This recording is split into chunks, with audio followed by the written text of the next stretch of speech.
우리 함께 말씀 제목을 좀 따라서 해봅시다. 하나님의 은혜에 참여한 자. 네, 오늘 본문에 나와 있는 1장 7절 마지막에 있는 성구를 가지고 제목으로 잡았습니다. 빌립보 교회는 우리가 잘 알고 있듯이요, 바울이 그 루디아를 만나면서 세워진 교회죠. 그리고 나서 바울을 통해서 복음이 증거된 이후에 한 20년 정도가 지나고 나서 오늘 이제 그 사이에 바울이 이제 오늘 AD 59년쯤에 이제 이 서신을 보낸 겁니다.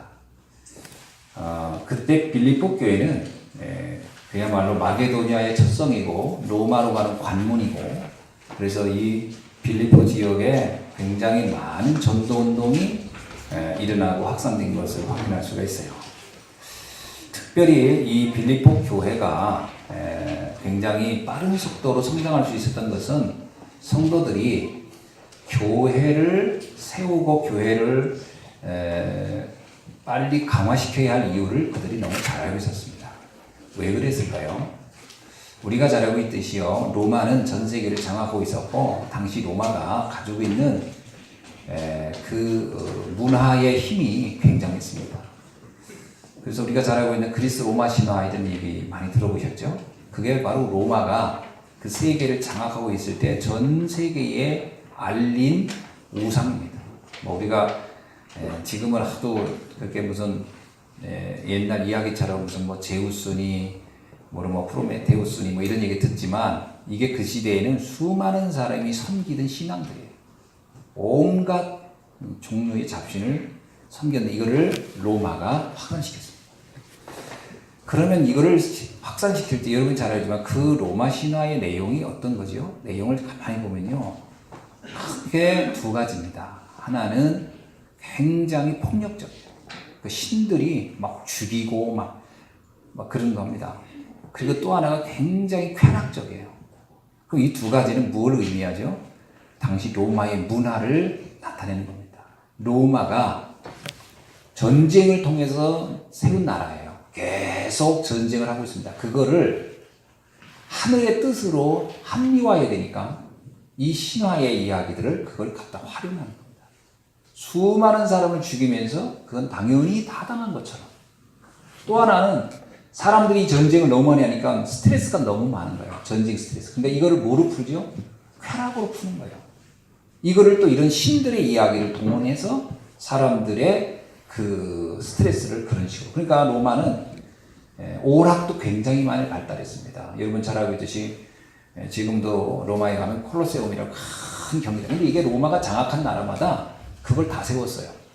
이런 거대한 그 경기장이 로마에만 있는 게 아니고요, 뭐 영국에도 있고요, 여러 나라마다 가 있습니다. 왜 그렇겠죠? 그곳에 있는 주둔하고 있는 로마 군인들을 위로해야 되니까. 그게 전부 다 굉장히 폭력적이고 쾌락적인 것들을 합리화하기 위한, 쉽게 말하면 우상과 문화를 통해서 세계를 장악해 가고 있었습니다. 자, 이거를 복음을 몰랐을 때는 이게 당연한 줄 알았겠지만, 복음을 알고 나면 이건 정말 악마적인 거구나 라고 하는 게 성도들이 금방 깨달은 거예요. 그럼 이걸 어떻게 막아야 되겠냐는 거예요. 로마는 거대한 나라잖아요. 여러분, 로마 제국이라고 하는 것은 지금 미국에 견줄 만한 겁니다. 그때 당시 로마가 장악한 나라가 영국에서부터 그 인도에 이르기까지예요. 다 로마 제국이었으니까. 로마에 대항하고 살아남은 나라가 없잖아요. 엄청난 힘을 가지고 있는 나라예요. 거기에 이스라엘, 거기서 이루어진 기독교인들, 정말 그건 뭐 어디게 거기에 비교하면요, 비교가 되지 않을 만큼 허약하고 작은 무리들이라는 거예요. 근데 이들은 어떤 생각이 있었죠? 우리는 약하고 부족하지만 저 거대한 로마의 저 흑암과 저주를 우리가 막아내리라. 이게 이들이 가지는 언약이에요. 복음이면 가능하다는 거죠. 그러니까 이 성도들이 본 게 뭐냐? 현장에 장악되어 있는 재앙을 본 거예요. 12가지 문제. 고스란히 12가지 문제가 다 뻗쳐 있다는 걸 본 거예요. 뭐 여러 가지 12가지 문제 여러분 아시죠? 창세기 3장 내가 하면 다 돼. 그러니까 로마 황제가 신이라고 했잖아요. 스스로. 내 뜻대로 하면 모든 게 다 되는 거야. 창세기 6장 물질적인 세계 보이는 것만 가지면 되는 거야. 창세기 11장 성공이면 끝나. 이런 것이 사람들 속에 가득하고 그걸 얻기 위해서 어떤 희생을 치러도 어떤 고난을 사람을 잘못하게 해도 상관없어. 나만 행복하면 돼. 나만 성공하면 되고 나만 출세하면 되고 이게 수많은 사람들을 고통으로 몰아요. 근데 이거를 뭐로 합리하느냐? 문화로 합리해요. 사도행전 13장 점술, 16장 무소, 19장 우상. 이게 그 시대의 문화로 이것들을 전부 다 이렇게 아름답게 채색해 놓은 거예요. 그러니까 로마에 가고 전 세계에 가보면 특징이 있습니다. 거대한 건물은 대부분 신전이에요.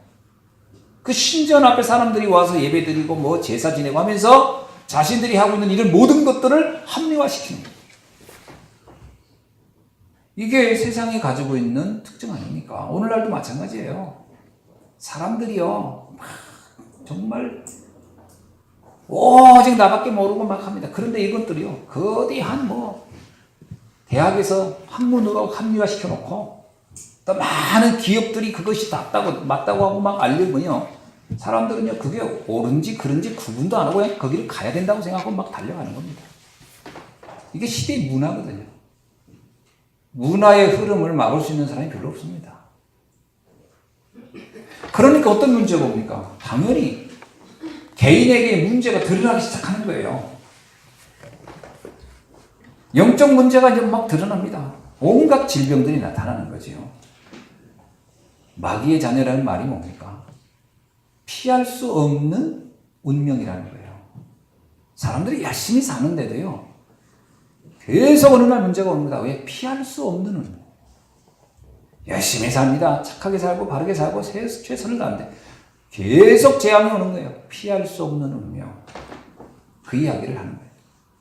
그러니까 이걸 막아야 되니까 이거 해도 안 되고 저것도 안 되니까 마지막 쓰는 수단이 우상숭배입니다. 다른 힘을 빌어서 제3의 힘을 빌어서 다가오는 재앙을 좀 막아볼까? 그래서 사람들이 신앙생활을 시작할 때 뭐라고 해요? 교회라도 나가볼까? 그게 이제 지금 재앙 앞에 이제 당황돼가지고 이걸 어떻게 좀 해결할 길이 없구나. 무당한테 좀 가볼까? 성당이라도 좀 다녀볼까? 절이라도 나가볼까? 그게 마지막에 이제 선택하는 거예요. 복음 때문에 교회 온다가 아닙니다. 교회도요, 우상숭배 한 일환으로 오는 거예요. 그 문제 좀 어떻게 해결 안 될까? 우상숭배가 왜 하죠?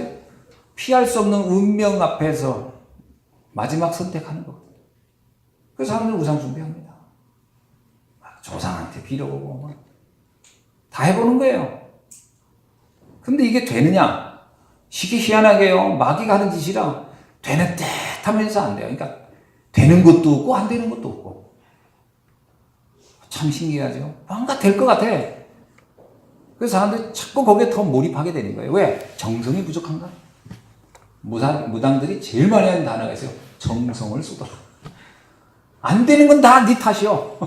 근데 이게 정성이 부족해서 그런 거예요. 그러니까 정성을 그러면서 자꾸 뭔가 내가 해낼 수 없는, 나가 한계적으로 할 수 없는 것들을 이유를 찾아내잖아요. 이래서 안 돼, 저래서 안 돼서 더 큰 제사상을 차려야 되는데 그걸 아니 내 돈이 안 되는데 그러니까 안 되지. 그거 만들어 와. 그러니까요. 이제는 어디서 돈에도 꼬다가 해버리고 그러니까 완전 마음이 만들어버려요. 그게 우상숭배예요. 그거 안 되니까 어떻게 돼요? 마지막에 정신문제 오는 거예요. 이제 정신문제가 누구를 탓하기는 좋은데 탓할 수도 없어. 이제 내 탓이요, 내 큰 탓으로 쏘이다. 자기 가슴 치는 거예요. 이제 그러니까 우울증 오고 그냥 무기력하고. 이게요 사람들이 대부분이 그렇습니다. 그래서 다 자기 탓해요. 자기 탓. 아이고 내가 못나서, 내 무지라서, 우리 집안이 이 모양이어서. 전부 다 누군가를 한데 그게 다 나를 중심으로 하는 문제를 여기서 찾는 거예요. 정신문제. 그러니까 결국 어떻게 우울증 오고 불안 증세 오고 이제 헛것이 보이기 시작하고. 잠도 못 자고 불면증에 막 이게 오는 거예요 이제. 근데 이게 우리나라만 이런 줄 알았더니 똑같더라니까요. 다른 나라도 똑같습니다. 그러니까 사람들이 마약하는 거고 그래서 술 먹는 거예요. 이게 막 힘드니까요. 왜 뭐 사람들이 마약과 술에 그렇게 몰입합니까? 못 견뎌요. 왜 사람들이 막 스포츠에 열광합니까? 왜 이렇게 스타에 열광하죠? 가서 막 노래 부르고 막 발광을 하면 이 고통을 잠시라도 잊는 거예요. 잊는 거예요. 지금 청소년들 지금 뭐 아이돌한테 난리 났어요. 그 이유는 딱 하나, 행복하지 않은 거예요, 아이들이. 그 순간만 행복한 거예요. 언제 가서 발광할 때만. 행복이 옵니까? 그거 끝나고 나면요. 연극이 끝난 후에 그 노래 있잖아요. 그 공허함은 이루 말할 수가 없는 거예요. 그러니까 그걸 계속 거기를 따라갈 수밖에 없는 거예요. 왜? 그 공허함을 견디니까 또 반복. 왜 중독이 올까요? 중독이 좋아서 오는 게 아니에요. 그 괴로움을 잊을 수 있는 방편을 찾는 거예요. 그게 중독되는 거 아닙니까? 그러니까 어떻게 해요? 육신 문제 반드시 올 수밖에 없죠. 뭐 몸이 뭐 10개, 1000개 돼 있습니까? 몸이 뭐 쇠로 돼 있습니까? 반드시 몸에 문제 오게 되는 거예요. 육신 문제 반드시 육신의 질병 오게 돼 있습니다. 스트레스 받고 그러면요. 잠자는 것부터가 안 되는데요. 뭐 이제 잠의 그 이 리듬부터 깨지죠. 먹는 거 막 폭식하지. 계속 가슴 떨리지. 두렵죠. 불안하지. 식은땀 나지. 육신의 질병이 안 올 수가 없죠. 당연히 오지. 그러면서 마지막에 생각하죠. 에이, 죽으면 끝이다. 그래서 이제 마지막에 이제 죽음을 생각해요. 우리나라요, 청소년들 지금 자살 세계 1위예요. 그러면 애들이 뭐 먹을 게 없어 죽습니까? 가난한 아이들만 죽나요? 아니에요. 다 먹고 살만한데 죽어요. 그 두려움 때문에. 불확실성의 미래 때문에. 죽는 겁니다. 그러니까 자기 자녀가 어느 날 자살해도 몰라요. 부모가 왜가 이랬는지. 일기책에 쓰잖아요. 미안해요, 엄마. 그러고 가는 거예요. 뭐가 미안한데요? 자기도 모르는 거지. 뭐가 미안한지. 그 죽으면 끝이라고 생각해요. 끝이 아닙니다. 또 다른 시작이에요. 그렇게 간단하게 끝나는 인생이 아니에요. 인간은 영적 존재이기 때문에. 일단 남아있는 사람들부터 고통이죠. 평생에 이제 한을 심고 가는 거지. 그러니까 이게 이제 여기서 이게 이거예요. 이 재앙이 전달되는 거예요. 더 많은 상처와 아픔을 가지고 다음 세대로 전가되는 거예요. 전가. 계속. 멈추지 않는 재앙이에요. 재앙은 멈추지 않습니다. 멈춰지지가 않아요. 이게 로마의 역사를 통해서 빌립보 교회 성도들이 본 거예요. 이 재앙은 멈추지 않는구나. 이게 죽음으로도 끝나지 않는 거구나. 이걸 어떻게 해결한단 말인가. 그래서 그들이 복음을 알고 나니까 이 복음을 전하고 이 복음을 깨닫게 하는 것이 최고 중요한 게 아니냐. 그렇다면 이 복음을 전하는 교회를 놓고 우리가 헌신해야 되겠다. 그래서 빌립보 교회 성도들이 그 짧은 기간에 그런 교회를 세우는데 그들 생을 걸고 헌신하는 겁니다. 사도행전 보세요. 그들이 오로지 모여서 기도합니다. 왜 그렇죠? 할 일 없어 그랬나요? 뭐 심심해서 그랬나요? 아니에요. 뭐 시달려서 그래? 아니에요. 그들은 인생의 답이 복음이라는 걸 알았기 때문에 거기에 집중한 거예요. 그리고 이 재앙을 우리 때 끝내야 된다. 아멘이죠? 이 재앙은 우리 때 끝내야 돼요. 이 재앙이 우리 때 안 끝나면 다음 세대로 계속 전가될 거니까 여기서 모든 걸 마무리 지어야 된다. 그러니까 집중하게 되는 거예요. 여러분도 안 그렇겠습니까? 내 때 이걸 끝낼 수 있다 그러면 여기에 내가 집중 안 하겠습니다. 생을 걸고 집중해야지. 그게 초대교회 성도들의 자세였어요. 그게 빌립보 교회가 그 빠른 시일 안에 그런 일들을 할 수 있었던 겁니다. 그리고 실제로 그거는 그 영향력은 엄청났어요. 실제로 로마를 바꿔냈어요. 놀랍죠? 그래서 오늘 빌립보 교회를 향한 바울의 이 칭찬입니다. 3절 보세요. 내가 너희를 생각할 때마다 하나님께 감사하며. 뭘 생각하면서 감사하다는 얘기예요? 이와 같은 비밀을 알고 헌신하는 그 성도들이 너무 감사하다는 거예요. 간구할 때마다 너희 무리를 위하여 내 기쁨으로 항상 간구하고. 너무 기쁜 거예요, 바울이. 바울은 이걸 너무 잘하는데 성도들이 그걸 알고 있으니 그걸 위해서 헌신하는 사람들을 보니 바울이 얼마나 기쁘겠습니까? 그러니까 내가 항상 기도할 때마다 너희를 위해 기도한다. 5절에 보세요. 너희가 첫날부터 이제까지 복음을 위하여 일하여 참여하고 있기 때문이다. 이 복음을 들은 날로부터 지금까지 변함없이 이 답을 전하려고 그렇게 수고하는 너희를 보니 내가 너무 기쁘다. 바울이 감옥에 있을 때 이 얘기한 거거든요. 뭐가 기쁘게, 세상적인 걸로 말하면 뭘 기쁘겠어요? 감옥에 있는데. 여러분 감옥에 있으면 기쁘단 말 나와요? 누가 그러대 나한테, 목사님 그때 당시 감옥은요 그래도 있을만 했었나 봐요 그러더라고요. 나 이번에 아르메니아 가가지고 감옥 보고 나 깜짝 놀랐어요. 야 이건 일주일도 난 못 있겠더라고, 미쳐서. 아니 15년을 가둬놓은 감옥이라고 하는데 내가 가봤거든요. 딱 한 사람 들어갈 만한 공간을 만들었는데 돌을 처음 지을 때부터, 그 건물을 지을 때부터 감옥을 만든 거예요. 지하에다가 가둬놓으려고 누군가를. 이야, 이게 몇천 년 전에 지은 거니까. 그래서 어떻게 만들었냐면요, 요만한 공간이 지하 속에 있어요. 지하 위에. 근데 내려가는 길이, 우리는 이게 계단으로 된 거 아니에요. 그냥 직선 통로가 돼 있어요. 이렇게 직선 통로. 그러니까 지금은 거기다가 철로 계단을 만들어 놔가지고 그거 붙잡고 내려가는데 구멍이 요만하니까 뚱뚱한 사람은 못 들어가. 그래서 뚱뚱한 사람은 못 들어가지고 요만하니까. 그러니까 나는 이제 날씬하니까 그나마 이제 딱 들어가지.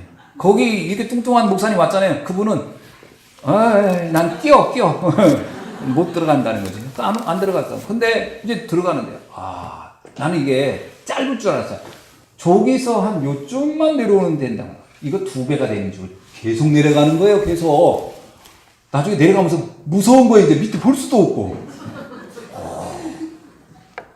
언제쯤 끝나는 거예요, 이게? 그랬더니 거의 다 왔다더라고. 밑에 소리 나더라고. 내려가서. 그러니까 도착하니까 이렇게 계단 만들어놨어요. 내려가서 이런 데 사람을 15년을 가둬놨어. 어마어마하구나. 그러니까 음식은 어떻게 주냐? 이쪽에 구멍 요만한 거 뚫어놨어요. 거기로 음식을 집어넣었대요. 그리고 들어가는 입구는요, 오물, 은간 오면 그걸 바가지에다 담아가지고 이렇게 올려서 버린 거예요. 그러니까 내려올 때 사람을 묶어서 내리는 거고, 내린다면 줄을 끊어버렸어요. 이야, 거기서 15년이 산다고 생각해보세요. 그 안에서. 진짜 근데 올라올 때 더 힘들어. 이게 막 힘을 주고 올라가야 되니까요. 후들후들 떨리더라고요. 나중에 다시는 거기 안 들어가겠다 싶더라고요. 들어가 있으니까 답답한 거예요. 완전 지하에 딱 갇혀 있으니까. 바울도 아마 그렇게 갇혀 있었을 거예요. 바울이 뭐라고 합니까? 나는 감사하고 기쁘다는 거예요. 너희들이 지금 복음을 위하여 헌신하는 걸 보니. 그 속에서 내가 그 고통스러운 곳에 있는 것이 그게 문제가 되지 않는다는 거예요. 이 시대의 재앙이 더 문제지. 어떻게 생각하십니까, 여러분? 우리는요, 내가 편하면 다 끝난다고 생각해요. 나만 편하고 나만 배부르면 시대의 재앙은 계속 오는데 이거에 관심이 하나 없어. 바울은 그렇게 생각하잖아요. 내가 설사 힘든 곳에 있어도 이 시대의 재앙을 막을 수 있다면 나는 행복하고 또한 행복하고. 어떻습니까? 저는요, 역시 하나님의 사람들은 다르구나. 생각이 다르고 관심이 다르고. 우리가 육신적이라는 말이 그런 곳에 가서 이렇게 경험해보면 육신적이라는 말이 뭔가를 좀 리얼하게 느끼겠더라고요. 우리 같으면요, 신앙이고 뭐고 다 배신하고 자유를 주세요. 하나님이고 뭐고 나는 관심 없어요. 나한테 자유만. 아마 글쎄 내 믿음이 과연 거기서 15년 버틸까? 한 달쯤 있으면 막 소리쳤을 거예요. 믿음 생활이고 뭐고 다 포기할 때 나 좀 내보내달라고. 결국 바울은 거기서 순교하지 않습니까? 자, 첫 번째입니다. 그래서 바울은 뭐냐? 이들이 은혜에 참여한 자들이라는 거예요. 하나님의 은혜에 참여한 자. 뭔가 비밀을 아는 자들이라는 얘기잖아요. 그 첫째, 하나님의 절대 언약 속에 있는 사람들이라는 겁니다.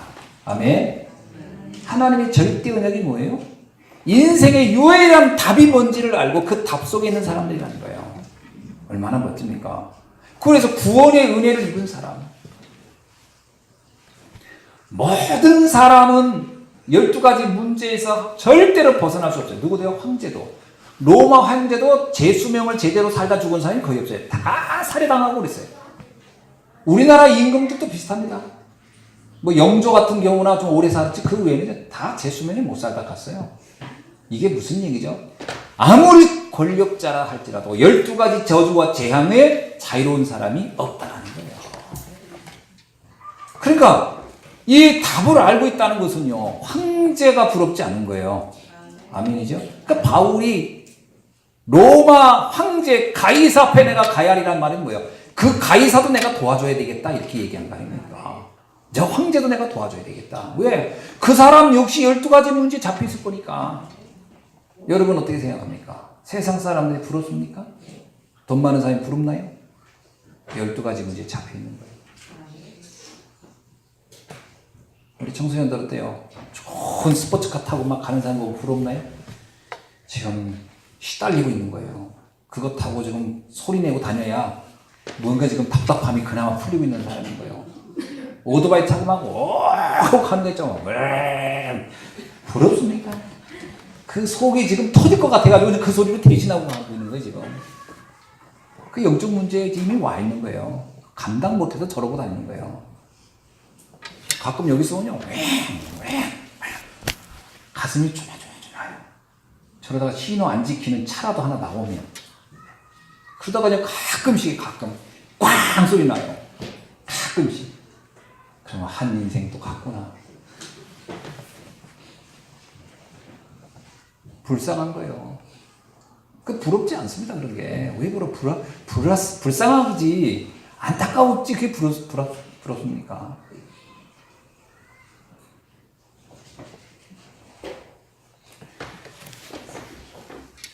로마 3장 23절에 모든 사람은 죄를 범하여서 하나님의 영광에 이룰 수 없다. 의인은 없나니 하나도 없다. 그죠? 그래서 절대적인 언약이 뭐냐? 복음이죠. 그리스도의 비밀을 아는 사람들. 모든 인간에게 필요한 유일한 답 하나. 이걸 이들은 알고 있었다. 얼마나 놀라운 겁니까? 그리스도는요, 그 누구도 해결할 수 없는 사단을, 그리스도는요, 그 누구도 해결할 수 없는 원죄를, 그리스도는요, 그 누구도 해결할 수 없는 지옥의 배경을 없애버리는 분이십니다. 그 그리스도를 이들이 알고 있었다는 거 아닙니까? 그래서 이들은 오직에 이 비밀을 알고 있는 거예요. 근원적 죽음에서 살아난 사람들, 근원적 죽음, 허물과 죄로 죽었던 너희를 살아나는 요한복음 5장 24절 믿는 자는 사망에서 생명으로 옮겼느니라. 이 비밀을 가진 자들, 야, 우리가 살았구나. 우리는 이 저주에서 빠져나왔구나. 이 수렁에서, 이 올무에서, 이 틀에서 나는 나온 사람이구나. 이걸 알았으니까요, 얼마나 감사하겠어요. 그러니까 이들이 이 세상을 살려야 되겠다는 생각이 생길 수밖에 없는 거예요. 진짜 고통을 겪어본 사람만 고통 속에 있는 사람의 아픔을 아는 거예요. 그렇죠? 그 사람의 아픔을 안다는 것은 그래서 감사한 거예요. 그래서 우리 랩런트들 있는데 그러세요. 어저께 우리 유진이가 이더라고요. 목사님, 제가 만약에 중국에 가서 생활하는데 외로울까봐 걱정이 돼요. 그러더라고요. 그런 얘기 했어요. 이건 우리가 소중한 포럼이기 때문에, 내가 유진아, 가서 넌 외로워져야 돼. 외로움도 느껴야 돼. 그걸 피하려 하지 마. 그것도 하나님 주는 거야. 그 외로움도 네가 겪되 외로움이 너에게는 문제가 안 될 거야. 가 있으면 눈물 날 날도 있을 거야. 그러나 그게 너를 묶여지지 않아. 그냥 눈물을 흘리면 흘려. 그 문제 안 될 거야. 아니 가서 내려오세요. 유학 가 있으면 아플 수도 있을 거 아니에요. 그럼 아프면 엄마 보고 싶을 거 아니에요. 그때 울지 말라고 합니까? 울어야지. 보고 싶다고. 그러나 그것이 너한테 재앙이 안 돼. 그냥 겪고 와. 그것도 겪어야 돼. 그러면 부모님 소중한 것도 알게 되고, 그리고 현진이 이뻐 보일 거야, 갔으면. 그러면 그것도 네가 겪어야 할 일이고, 그건 네가 겪어야 돼. 근데 그게 너한테 저주가 되지 않아. 재앙이 되지 않아. 답을 가졌으니까요. 그러면 그게 나중에 어떻게 되겠어요? 그런 문제와 아픔 속에 있는 사람을 더 쉽게 이해하는 거예요. 아, 저 사람들 외롭겠구나. 얘 정말 많이 아프겠구나. 그걸 내가 쉽게 이해할 수 있는 거예요. 그래서 그들에게 답을 주는 사람이 되는 거예요. 우리는 자꾸요, 무슨 문제를 피하려고만, 피할 거 없습니다. 왜 피합니까? 피하려면 내가 그랬잖아요. 공동묘지 가면 피해진다고, 영원히. 살아있는 동안 문제는 오게 돼 있는 거예요. 오는 문제를 피하려고 하지 마세요. 가난도 경험해 보셔야 돼요. 빚에 허덕이는 경험도 해봐야 되는 거예요. 그게 꼭 나쁩니까? 요셉이 노예로 간 거, 누가 그러더라고. 요셉은 노예로 갔어도 하나도 안 힘들었을 거라. 그런 미친 경우거든요. 힘들지. 한번 본인 가보라고 해도 안 힘드나. 힘들지. 왜 안 힘들어요? 힘든 겁니다. 그러나 그 힘든 게 그에겐 저주가 아니었다는 거지. 그게 문제가 안 된 것이지 어찌 안 힘들겠어요. 아니, 손에 불로 지져보세요. 안 뜨거웠나? 다 뜨겁지. 문제가 안 되는 것 뿐이지요. 그게 나중에요. 요셉이 그래서 총리가 됐을 때 어떻게 돼요? 수많은 사람들의 아픔과 어려움을 다 이해하게 되는 거예요. 그 그릇이 큰 거예요. 그 사람이 그냥 꽃길만 사가지고 총리 됐어 보세요. 사람들 아픔 이해나 했겠나? 이상해지지. 여러 경험을 해보니까 그게 그 그릇을 키우는 거 아닙니까? 그게 나를 망하게 하지 않는다는 거예요. 오직의 비밀을 가지면 어떤 문제도 문제되지 않는다. 그걸 가르치는 뭐라고요? 모든 게 합력하여 선을 이룬다는 거예요. 모든 게 합력하여 선. 그러니까 자꾸 문제를 피하려고 하지 마세요.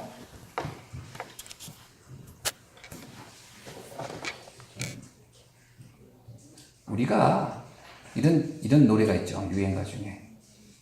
배수철 씨인가 뭐 김수철 씨인가 누가 불렀는데 이름도 아픈 만큼 성숙해지고 성숙해지는 길이 아픈 만큼 성숙한 거예요. 그게 굉장히 좋은 교훈이에요. 그리고 그게 큰 학교입니다. 광야 학교라는 게. 이스라엘 백성이 광야 갈 때 안 힘들었나요? 힘들었어요. 그들은 죽을 것 같이 힘들었어요. 그러나 그 경험을 여호수아 갈렙은 뭐라고 생각했습니까? 여호수아 갈렙만 배가 안 고팠나요? 다 똑같이 배고픈 거예요. 여호수아 갈렙은 이게 우리를 망하게 하지 않는다고 확신했던 거고, 다른 사람들 이게 망하는구나 생각하면 그 차이가 있을 뿐이에요. 안 힘들고 안 배고픈 게 아니에요. 똑같아요. 문제는 이게 나를 저주로 이끌지 않는다. 이 확신이 있었던 거지. 이게 복음의 능력 아닙니까? 힘들 수 있습니다. 어려울 수도 있고요. 고민할 수도 있고요. 우리 랩런트도 공부 힘들어요? 안 힘들어요?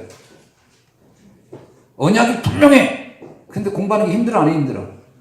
힘든 거예요. 어떻게 공부가 안 힘들어? 그거 공부 안 힘들다 하면 약간 머리가 맛이 간 거야, 이렇게. 힘든 게 정상인 거예요. 아무리 언약이 정확해도.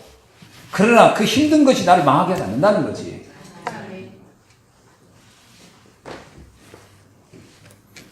빌립보 교회 성도들이 안 힘들었겠습니까? 그 와중에 힘들었지요. 안 힘들었다고 우리가 어떻게 해석하겠어요? 그 유대인들의 핍박과 로마의 압제가 그들에게 얼마나 두렵고 힘들었겠어요. 그러나 그들은 확신한 거예요. 상관이 없다는 거예요. 힘들 수 있으나, 심지어는 순교할 수도 있으나 그것이 저주가 아니라는 거예요. 더 큰 축복의 시작이라는 거예요. 그게 스데반이 그래서 당당하게 간 거예요. 스데반이 돌 맞을 때 안 아팠겠냐고. 아팠지. 많이 아파. 많이 아파. 근데 그게 문제가 안 되는 거예요. 하나님의 계획을 이루는 현장이니까. 자, 두 번째는 하나님의 절대 응답 속에 있는 삶입니다. 절대 응답 속에 있는 삶. 이들은 자신들이 뭐를 잘하기 때문에 되는 게 아니라 이건 하나님이 말씀 성취 현장에 있기 때문에 된다고 본 거죠. 아멘. 여러분, 세계 복음화는 하나님이 처음부터 약속한 거기 때문에 그건 되게끔 되어 있는 거예요. 저 흑암의 로마는 무너지게 되어 있고 복음은 승리하게 되어 있다는 걸 이들은 알고 있었어요. 왜? 말씀은 성취될 거니까. 이거에 대한 확신이 있어야 돼요. 말씀은 성취된다. 이 확신 없이는 어떻게 이 세상을 살아가겠습니까? 사람들 말 들어보면요, 다 안 된다고 하는데 말씀은 안 된다고 한 적이 없어요. 하나님의 말씀은 성취되게 돼요. 왜 그러냐? 요한복음 1장 1절에 뭐라고 나왔어요? 말씀이 곧 하나님이시다. 마태복음 5장 18절에 뭐라고 나옵니까? 진실로 너에게 이르노니 천지가 없어지기 전에 율법의 1.1획도 결코 없어지지 아니하고 다 이루리라. 하나님의 말씀 반드시 성취되는 거예요. 누구를 통하여? 그 말씀을 믿는 자를 통하여. 자, 그 기도 응답 속에 또 있는 사람들이에요. 그러니까 이들은 우리가 기도할 때마다 하나님은 반드시 응답한다는 걸 알았어요. 요한복음 16장 24절에 이런 얘기죠. 지금까지 너희가 내 이름으로 아무것도 구하지 아니하였으나 구하라. 그리하면 받으리니 너희의 기쁨이 충만하리라. 하나님께서 진짜 영적인 기쁨, 하늘이 주는 영적인 세계로 주는 그 기쁨이 내게 가득할 거라는 거예요. 여러분, 우리가 돈을 쌓아놓고도 매일 근심하는 사람과 돈이 없어도 나는 행복한 사람, 누가 참 축복자입니까? 그렇잖아요. 쌓아놓고도 매일 시달리고 있는 사람이 행복합니까? 아니지요. 없어도 상관없게 행복한 사람이 행복한 거 아닙니까? 사울왕은 왕이었는데 늘 시달렸고 다윗은 쫓기는 사람인데 늘 감사했어요. 누가 진정한 응답자입니까? 사울이 되고 싶나요? 다윗이 되고 싶나요? 사울왕은 왕이었는데 늘 시달렸어요. 그 열등감 속에. 그래서 결국은 비참하게 끝나요. 근데 다윗은요, 여호와는 나의 목자시니 난 부족함이 없다. 야, 도망다니는 사람이 입에서 나오는 말이에요. 부족함이 없대요. 왜? 상관이 없다는 거예요. 그가 기도의 응답 속에 있던 사람. 정말 하나님이 나와 함께하는 게 믿어지신다면 여러분이 기도라는 이 축복은요, 어마어마한 거예요. 하나님이 나와 함께한다? 그러면 끝난 거예요. 막 돈이 더 많아지고 적게, 그거는 나와 상관없는 거예요. 그건 하나님이 시간표에 따라서 필요하면 주고 필요 없지 않으면 안 주겠지요. 나한테 필요 없는 걸 줘가지고 도리어 영적으로도 시달리게 할 필요는 없으니까 하나님은요. 그래서 안 주면 안 주는 대로 감사한 거예요. 그 기도 응답은 세 가지 아닙니까? 즉시 오는 게 있어요. 즉시. 하나님의 뜻과 내가 딱 맞으면 즉시 오겠죠. 하나님 뜻과 내가 안 맞아 그러면 안 와야 되는 거예요. 옛날에 제가 많이 시달릴 때 저 사람도 죽었으면 좋겠고 이 사람도 죽었으면 좋겠고 내가 맨날 시달릴 때 그거 하나님 다 응답했으면 지금요. 나는 내가 지금 시달렸을 것 같아요. 내 기도로 그 사람들 다 죽었구나. 근데 하나님이 하나도 응답 안 해줬어요. 하나도. 그래 얼마나 내가 편안한지 몰라요. 잘 먹고 잘 살고 있으니까. 주여 감사합니다. 진짜 응답은 다르게 와요. 내 뜻보다는 하나님의 뜻에 따라서. 진짜 응답은 천천히 진짜 중요하게 오더라고요. 그 특징이 뭐예요? 기쁨이에요. 지금 나는 그 어느 때보다 기뻐요. 만약에 내가 옛날에 내가 원하는 대로 됐더라면 지금 과연 이렇게 기쁠까? 제가 옛날에 그런 기도 했거든요. 저는 목사니까 여러분 같으면 또 다른 기도 하겠지. 큰 사업 뭐 이렇게 할 수 있던 저는 뭐 큰 교회. 제 친구들 만나보니까 큰 교회가 있는 친구 있잖아요. 복음 없이. 하늘같이 머리 다 빠졌어. 싹 빠져가지고. 다 할아버지 돼가지고. 지난번 내가 그 사진 보여줬잖아요. 내 친구 중에 70 먹어 보이더라고. 70. 완전히 맛이 가가지고. 내가 왜 이렇게 얼굴이 이렇게 상했냐. 그래도 나는 얼굴이나 상했지. 다른 애는 속이 상해서 안 걸려 죽은 애들 많잖아. 나는 얼굴이 상해서 그나마 낫대. 이제 속으로 상한 애들 다 안 걸려 죽어. 우리 친구 중에 안 걸리는 게 6명인가 죽었어. 자기는 다행이라는 게 얼굴로 와서. 나보고 하는 얘기야. 너는 근데 어떻게 어디로 왔냐 그게. 한 군데도 안 왔어. 어쩜 이렇게 똑같냐. 야, 그게 여러분 저를 보면 늙었지만 친구끼리 보면 저는 아직도 20대 20년 전 모습을 그대로 보고 있는 거예요. 나보고 놀랐다는 거예요. 외모가 너무 놀랬대. 어떻게 너 하나도 안 변했냐고. 복음의 은혜요. 기쁨이라고 하는 것이 최고 응답 아닙니까? 우리는 오해를 해요. 기쁨. 내가 원하는 대로 되는 게 원하는 대로 됐을 때 과연 그게 과연 행복일까? 행복이 온다고 보장이 있습니까? 우리는 우리 자신에게 자기한테 너무 스스로를 착각해요. 내가 원하는 대로 되면 다 행복할 거라고. 지나고 나보세요. 그랬더라면 큰일 날 뻔했네 이런 거 많지 않아요? 그게 안 돼야 감사한 거예요. 저는 안 됐기 때문에 지금 이렇게 행복한 거예요. 전 여러분을 만난 게요. 얼마나 감사해요. 전 여러분 눈치 절대 안 보잖아요. 하나님 눈치만 보지. 근데 제 친구들은요, 하나님 눈치 안 봐요. 전부 다 성도들 눈치 보느라고 막. 내 친구 그날 한번 모였었더니 같이 얘기하는데요. 핸드폰 옆에 놓고, 우리는 핸드폰 놓고 가끔 보긴 하지. 근데 이 친구는요, 핸드폰 탁 들고 이러고 얘기하더라. 그래서 왜 그랬더니 교회에서 전화 오게 돼 있대요. 그래서 지금 늦게 받으면 안 되기 때문에 늦게 받으면 어떻게 됩니까? 그러면 난리 난다. 어떻게 살아 이렇게? 야, 난 그래서 야 전화기 부셔버려봐. 그리고 어디 잃어버렸다가 이라 그랬어. 이게 사는 게 아니에요. 무슨 감옥 속에 있는 거지. 거대한 감옥 속에 있는 거지. 어떻게 삽니까? 내가 그 순간이요 흠칫하더라. 옛날에 내가 저 기도했는데 저런 교회가 있기를 큰일 날 뻔했구나. 참 우리 성도님 얼굴이 막 떠오르더라고요. 하나님 너무 아름답고 귀하고 축복된 분들과 만나. 아멘. 그러니까요, 이게 기도 응답이 어떻게 옵니까? 기쁨으로 오는 거예요. 내가 정말 기쁘다라고 하는 게 응답 아닙니까?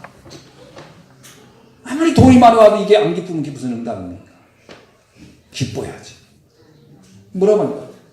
지금까지 너희가 내 이름으로 아무것도 구하지 아니하였으나 구하라 그리하면 받으니 너희 기쁨이 충만하리라. 이야, 이건 명언이야, 명언. 근데 옛날에 보험 모를 때는요, 이 말이 이해가 안 돼요. 아니, 내가 예수님의 이름으로 구한 건 돈인데 뭘 기쁨을 준다는 거예요. 너희 원하는데 돈을 주리라. 이렇게 딱 나와야 이게 딱 맞지, 아다리가. 나 이게 이해가 안 됐어요, 이게. 이 성구가. 정말 이해 안 됐다니. 그 다음에 더 이해 안 된 거. 누가복음 11장 13절이에요. 너희가 악할지라도 좋은 것을 자식에게 줄 줄 알거든. 은혜되잖아요.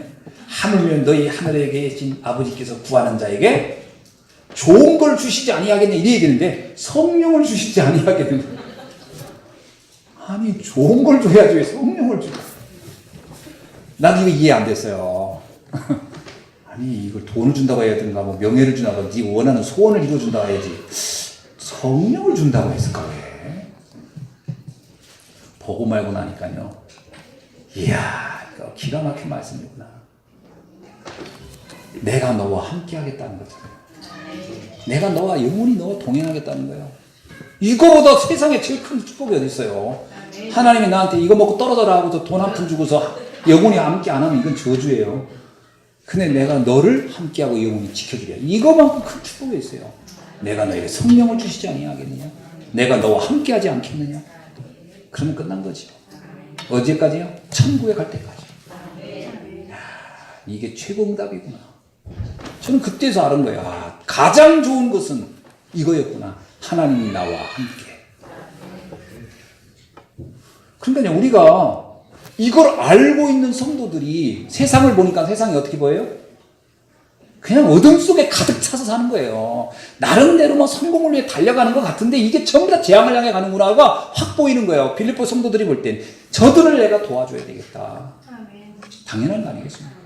저도요 이런 눈을 가지고 이렇게 세상을 보니까요, 저 사람들 착각하고 있구나. 저렇게 가면 안 되는데 저렇게 하면 분명히 끊임없이 인생을 시달리고 고통 속에 살 텐데 이게 확 눈에 보여요. 근데 이걸 대놓고 얘기하면 못 알아들으니까 참 말하기도 어렵고 어떤 때는. 그러니까 그냥 이렇게 얘기하면 그냥 아 그래요 잘 됐으면 좋겠네요. 근데 속으로는 그럽니다. 그거 잘 되지 않았으면 좋겠는데 이런 경우가 간혹 있어요. 그게 그냥 영적인 거 전혀 모르고 육신적인 것만 자꾸 원하고 있으면요, 그거 그대로 되면 더 안 될 건데 이런 생각 들 때 영적 세계를 이해해야 됩니다. 세 번째는 하나님의 구원 사역 속에 있는 인생이에요. 이게 절대 응답입니다. 하나님은 우리를 놓고 끊임없이 가장 중요한 하나님의 구원 사역 속에 우리를 이끌어가는 거예요. 우리가 생명 살리는 곳에 있는 것보다 행복한 게 있겠습니까? 그게 나를 쓰신다는 거예요. 세 번째는 뭐냐? 하나님의 절대 축복 속에 있는 삶입니다. 축복도 그냥 축복이 아니고 절대 축복. 그게 뭐냐? 첫째, 전도자의 여정 속에 있는 인생이죠. 저는 제가요, 이렇게 복음을 전할 수 있다는 것 자체가 전 기적이에요, 저한테. 아마 여러분과 저는 늘 보니까 그런가 보다 하지만 옛날에 저를 생각하면 옛날에 저는요, 사람 앞에서 이 복음이라고 하는 걸 설명도 해주지 못할 뿐만 아니라 저 자신도 그게 뭔지를 모르고 살았기 때문에 진짜 저는 왜 그때 이렇게 시달리고 살았는가가 이해돼요. 이 복음 알고 나니까 아, 이게 축복이구나. 복음 전할 수 있다는 게 최고 축복입니다. 그렇죠? 그러니까 참 한편으로는요, 나같이 부족한 사람을 이렇게 여기저기서 오라고 할까? 너무 감사한 거예요. 이게 이유는 딱 하나예요. 사람들이 뭐 제 얼굴 보고 싶어서 오라는 것도 아니고 제 노래 들으려고 오라고 하는 것도 아니고 딱 하나, 복음 들으려고. 아, 이걸 전할 수 있다는 게 이렇게 감사해요. 여러분이 복음을 정확히 전할 수 있다면 누군가 여러분을 계속 원할 겁니다. 좀 와달라고. 그게요, 인생의 가장 행복한 축복이에요. 그래서 처음부터 우리는 우리의 수준, 형편, 조건과 아무 상관없이요, 세계복음화를 위하여 하나님은 우리를 처음부터 부르셨어요.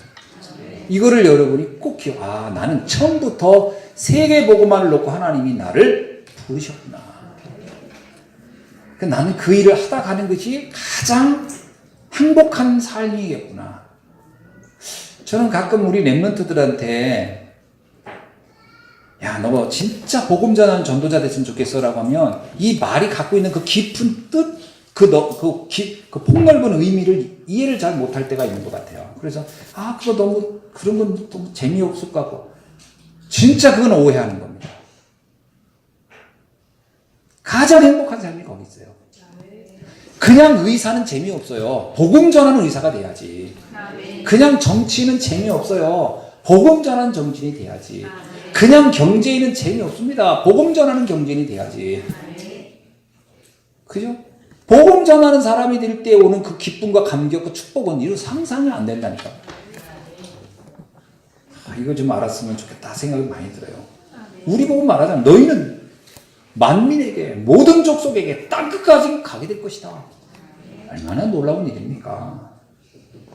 베드로서 2장 9절에 뭐라고 하냐? 너희는 택한 족속이요, 왕같은 제자자들이요, 거룩한 나라요, 그의 소유된 백성이니 이는 너희를 어두운 데서 불러내어 그의 기이한 빛을 들어가게 하시고 그 아름다운 덕을 선포하게 하려 하심이라. 전 세계 모든 사람에게 이걸 말할 수 있는 사람으로 나를 하나님이 처음부터 세팅하고 부르셨다는 거예요. 여기 한번 여러분 집중해 보세요. 내가 이 일을 하다 가야 되겠구나. 내가 한 번 왔다 가는 인생, 모든 사람을 살리는 일을 하다 가야 되겠구나. 한번 기도를 해보세요. 그냥 딱 잡으세요.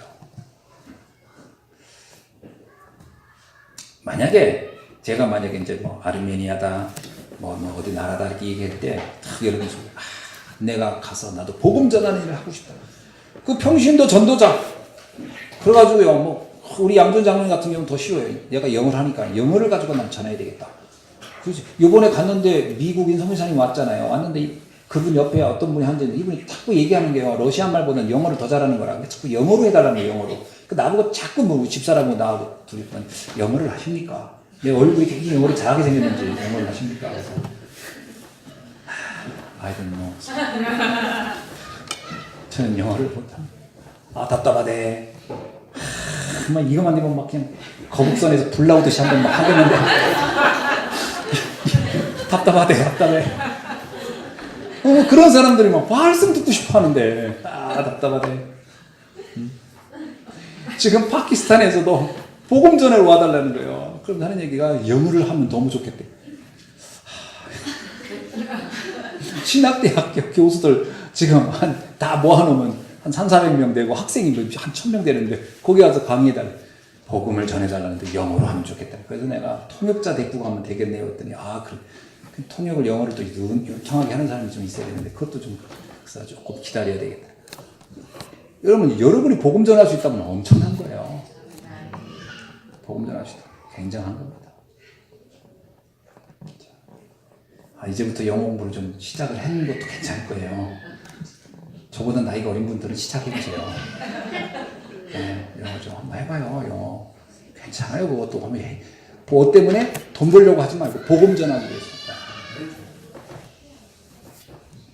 그러면 하나님이 누굴 만나게 하냐?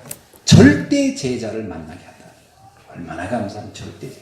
여러분, 내 생에 사는 동안에 정말 우리는 늘 만나는 사람이 늘 시달리는 사람만 만나왔잖아요, 지금까지. 막 비유 맞춰야 되고, 막 어떻게 되고, 달래야 되고. 그게 아니라 정말 나하고 인생을 같이 하고 영원히 생명을 걸고 브리스 아굴라 같이 내가 바울을 위하여 내 몫이라도 내놓겠다. 이런 사람, 여러분을 위해서 누군가가 이렇게 복음 전하는 성도님 같으면 내가 생명이라도 바치고 같이 가겠습니다. 이런 분을 여러분 주변에 만난다면 여러분 인생이 어떻게 되겠어요? 매일 비유 맞추고 이런 사람들 주변에 한 100명 있는 것보다 다 여러분의 생을 걸고 내가 함께 하겠다는 사람 한 명만 해서도요, 인생은 완전히 대박이 나는 거예요. 이런 제자 만나라. 제자는요, 밥 사줘가지고는 절대 못 만나요. 제자는 같이 놀러 다녀서는 절대 안 만나요. 어디서 식충 같은 것들만 오지. 누구를 만나야 되냐면 복음을 전했을 때만 제자가 만나지는 거예요. 복음을 전했을 때만 제자 만나지는 거예요. 술 같이 먹어도 제자 절대 안 나와요. 복음만 전했을 때요. 그래서 복음 전해서 제자 만나라. 너무 행복할 겁니다. 예. 바울이 그걸 너무 잘 알기 때문에 가면서 제자 찾았잖아요. 그래서 로마서 16장 사람들. 세 번째는 뭐냐? 절대 축복의 세 번째는요, 교회 세우는 축복입니다. 자, 이거는 영원한 인생 작품이에요. 두고두고 내 평생의 작품이 되는 게 교회예요. 훗날 하나님 앞에 갔을 때도요, 잘했다 칭찬받는 하나님의 자녀가 될 것입니다. 이 교회 세우는 것에, 그래서 이걸 누가 이걸 눈치를 챘냐? 다윗 왕이에요. 다윗 왕이 여기에 생을 건 거예요. 왕이 중요하지 않아. 다윗이 굳이 왕이 된 이유는 성전을 건축하는데 용이한 위치에 있으니까 왕이 된 것이지, 엄밀하게 말하면 왕 자체에 대한 욕망이 있던 게 아니고요, 성전 건축에 대한 비전과 꿈이 가득했던 사람이 다윗이. 바울도요, 가는 데마다 교회 세우는 이유가 뭐예요? 그 교회에 대한 열망이 가득했던 거예요. 그것이 영원한 인생 작품이라는 걸 이 다윗도 바울도 알고 있었던 거죠. 그래서 바울은 가는 빌립보 교회, 데살로니가 교회, 사대 교회, 고린도 교회, 에베소 교회, 로마 교회 계속 세웁니다. 그것이 나의 영원한 인생 작품이 된다는 걸 알았겠다. 저는 우리 성도님들이 이제 복음 알았죠. 복음 전할 정도 준비되고 있죠. 그러면 뭘 꿈꿔야 된다? 아, 교회를 세우자. 내가 있는 곳에 교회를 세우자. 한번 생각해 보세요. 얼마나 어마어마한 인생 작품이 되는지. 그죠? 그 저는 지금 생각합니다. 저게 교회 살릴 100명의 목회자, 300명의 장로, 7천 성도는요, 염두 든 건 딱 하나의 교회예요. 100개의 교회를 세우겠다는 거예요. 100개의 교회. 그죠? 100명의 부교육자를 두겠어요, 내가? 그 뒷바라지가 얼마나 힘든데. 아니요. 100개의 교회를 세우겠다. 그게 국내든 해외든 상관없어요. 세우는 거죠. 지금 237개 나라 복음 안 들어간 데가 그렇게 많다는 얘기는요, 엄청난 곳에 교회가 없다는 거예요. 여러분, 전 세계 기독교 교회가 30만 개? 내가 어떤 통계 보면 30만 개? 300만 개? 예, 죄송합니다. 300만 개래요. 근데 300만 개 중에 80%가 WCC에 들어갔다는 거예요. 그건 다종교. 그러니까 모든, 아무거나 잘 믿으면 구원받아라고 하는 걸 주장하는 교회가 80%예요. 그런 거예요. 그건 교회가 아닌 거예요. 오직 예수 그리스도만 전하는 교회가 그러면 거의 없다는 거예요. 그래서 우리가 교회를 세워야 되는 거예요. 지난번에 우리 일본에서 오신 우리 성도님 오늘 안 오셨는데, 사정이 있어서. 그 성도님 했어요. 무슨 얘기 하시는데 그러더라고. 이렇게 같이 포럼 하는데, 자기가 있는 데서 교회 있는 데까지 가려면, 그 일본에서요, 차로 2시간인가 3시간 가야 교회가 있대요. 그러냐? 그랬더니, 근데 일본은 또 이 교통비가 엄청나요. 그 일본에 갔던 목사님들 다 그러더라고. 아무도 마중을 안 나온대. 그래서 왜 안 나오냐 했더니 교통비가 많이 들어서 마중을 못 간다고 하는데, 거기 갔다 온 돈이 너무 많이 드니까 그냥 알아서 오라고. 그 정도구나. 교통비가 그렇게 비싸다더라고. 그러니까 매주마다 2시간씩 갔다 오는 것도 장난이 아닌 거야, 이분이. 그래서 목사님, 그래서 참 예배드리기가 어려워하더라고. 그러면 답은 간단하다. 교회를 세워라. 그것도 교회 세워라. 기도하고 응답 잡아. 그리고 나중에 하나님께서 주의 종을 보내줄 거 아니냐. 당신이 거의 출발점이 되라. 루디아처럼. 그랬더니 이분이 딱 언약 잡고 그렇게 하겠다. 교회가 필요한 거예요. 곳곳에 모든 사람이 복음 들을 수 있도록.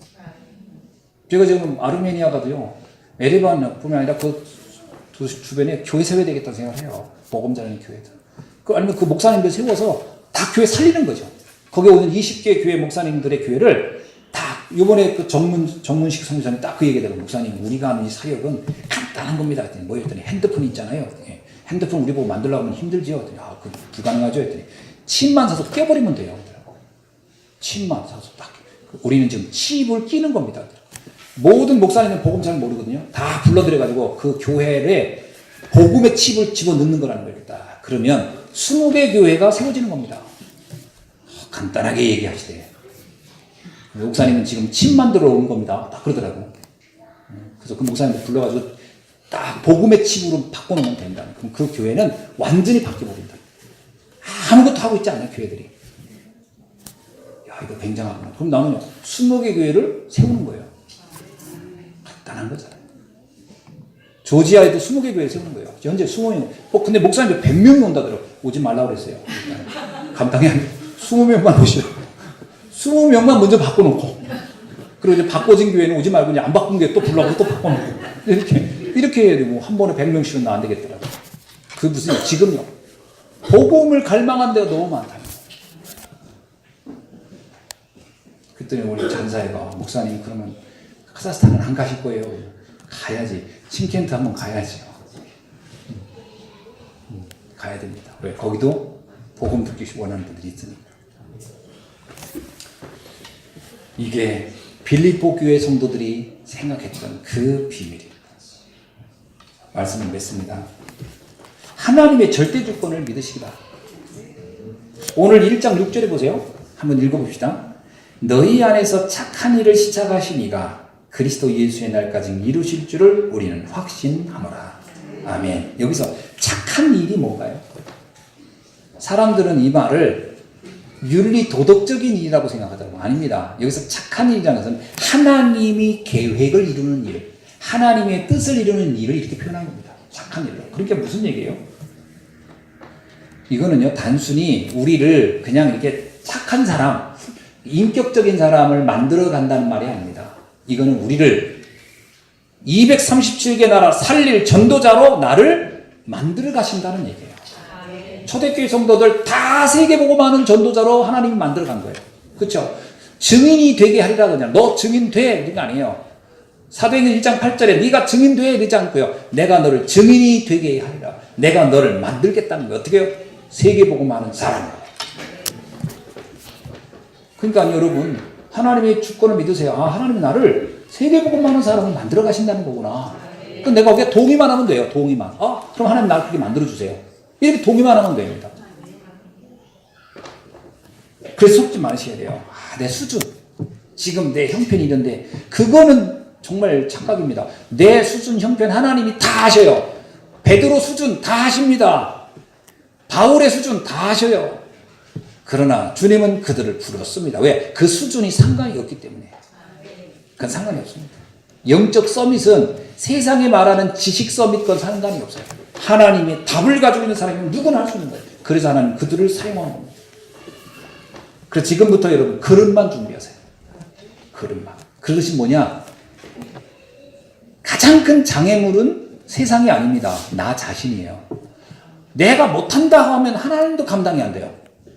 그 전능하신 하나님도 못하는 게 하나 있는데 내가 안 하겠습니다 하면 하나님도 참 뭐라고 할 수가 없어요. 그러니까 막 죄 패는 거예요. 이제 좀 할 수 있도록. 그러니까 이제 맞고 나서 나중에 뭐 그만 좀 때리세요 그러면 그럼 맞고 할래 안 맞고 할래 이제 이런 식으로 오니까 그러니까 내 그릇만 넓히면 돼요. 뭐라고요? 내 수준 표준 기준 확 바꾸고 빌립보서 4장 13절의 말씀을 한번 잡아보세요. 뭐죠? 내게 능력 주시는 자 안에서 내가 모든 것을 할 수 있느니라. 아, 주님, 나는 연약하고 아무것도 할 수 없는 수준이지만 주님이 내게 능력 주시면 저는 세계복음 하는 사람이 되겠습니다. 내게 능력 주시는 자 안에서 모든 걸 할 수 있다. 그래서 동의를 하시면 돼요. 그게 하나님이 원하는 대로 저는 아멘 하겠습니다. 이런 때 아멘 하는 거거든요. 이런 때 아멘은 아무 때나 하는 게 아니에요. 그죠? 뭐 우리 집에 개가 5마리 새끼를 낳습니다. 아멘. 그런 건 아멘 할 필요 없고요. 하나님이 나를 세계복음화의 주역으로 쓰신다고 합니다. 그러면 그때 아멘. 거기에 동의하시기 바랍니다. 아멘. 그때 아멘 하는 거예요. 그때. 여러분은 하나님이 그렇게 쓰실 겁니다. 그래서 지금부터 한 가지만 약속합시다. 절대 불신앙하지 말고, 절대 불평하지 말고, 절대 사람 말 듣지 말고, 하나님의 말씀만 붙잡고 24 기도 속으로 들어가시기 바랍니다. 조금만 기도 속으로. 그래서 하나님, 늘 이런 기도하세요. 나는 나를 볼 때 자꾸 속습니다. 그러나 하나님의 말씀을 들을 때마다 저는 힘이 납니다. 그렇다면 하나님의 말씀이 나를 이끌어 가시고 나를 세계복음하는 사람으로 만들어 주옵소서. 이렇게 고백을 하시기 바랍니다. 이거 기도하셔야 돼요. 언제? 매일. 한순간에도 기도 안 하면요, 사람들이 메시지가 여러분의 생각을 또 바꿔놓습니다. 네가 뭘 하겠어? 네가 뭐가 있어? 배경이 있어? 뭐가 있어? 아무것도 못하는데 너가 나이가 돼? 뭐가 돼? 그러면 계속 뭔가 속아요. 속지 마시고 말씀 딱 잡으시고 아멘. 24 기도 속으로 기들어가는 축복의 날 되게 주의 이름으로 축원합니다. 기도하겠습니다. 하나님 감사합니다. 오늘 주신 말씀 다시 한번 굳게 붙잡고 정말로 237개 나라 살리는 전도자의 응답 속에 들어가게 하옵소서. 우리 예수함교회를 하나님 이를 위하여 이곳에 세우시고 또 이와 같이 귀중한 주의 자녀들을 불러 모아 주셨사오니 빌립보 교회처럼 우리도 이 시대 12가지 문제로 죽어가고 무너져 있는 시대를 살리고 이 현장을 살리는